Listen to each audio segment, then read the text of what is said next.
Alright, Chris, Shippers here.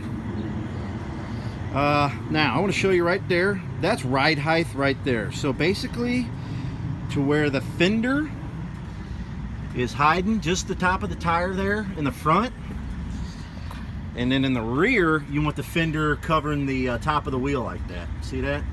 So that's pretty much ride height, you know, give or take a ½ inch. That's about where you want it though, for a nice comfortable ride.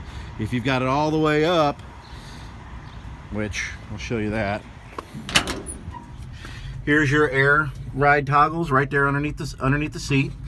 This side is front, this side is back. So you got down, up for the front, down, up for the rear. I'm just going to push it all the way up for now. And I'm going to leave it all the way up. This truck stays up.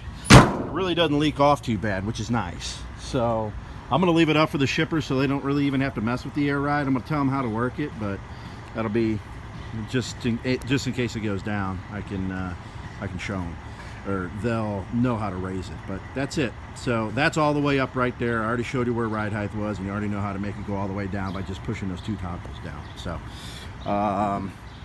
that's the air ride. Simple as that. To open the hood, you got a lever right here. You want to pull on that. And then you got another little lever right there. You push on that, pull it up. That's how it opens. Shuts nice. Now, right here, you'll see I've got these two battery terminals. Okay. This is, you know, your positive, your negative. Keep this thing on a battery tender when you're parking it more than a day or two. Like longer than overnight. If you're not going to drive for a little while, just keep this thing on a battery tender. That way you always got a nice, hot, fresh battery and one less thing you got to worry about. So I highly recommend when you're storing it, it's right there. I got them there, easy to use. Keep it on a battery tender. I don't know if you know it or not, but when you bought the truck, it didn't have wipers and it didn't have it didn't have horns. We don't really care about that kind of stuff here in America, but I'm pretty sure when you're trying to bring it into England, they're going to give you trouble because this thing doesn't have horn or wipers. I went ahead and put horn and wipers on it for you, free of cost. Just so you don't have any hassles there, bud. Starts right up.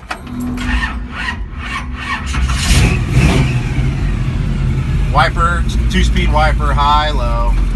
Nothing fancy, you know. It is what it is. Gauges are what they are. I got the speedo set. In order to put it in gear, you have to push this down, then backwards. So there's reverse, neutral, drive. You know, that's pretty simple. But you just got to make sure you push it down in order to shift it, or it's not going to shift out of gear. You got to push it down. Okay.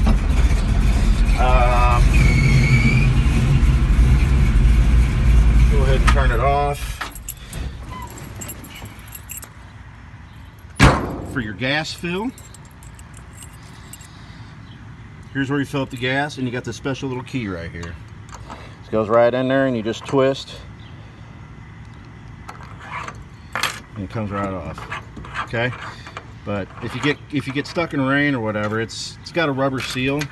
Just make sure when you put this back on, make that tight so that water can't get in there in case you get stuck in the rain. What else?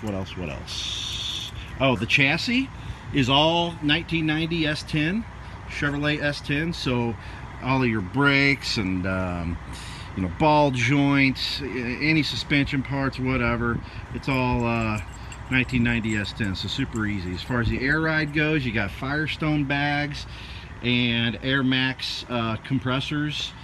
Again, real simple stuff. All of the air ride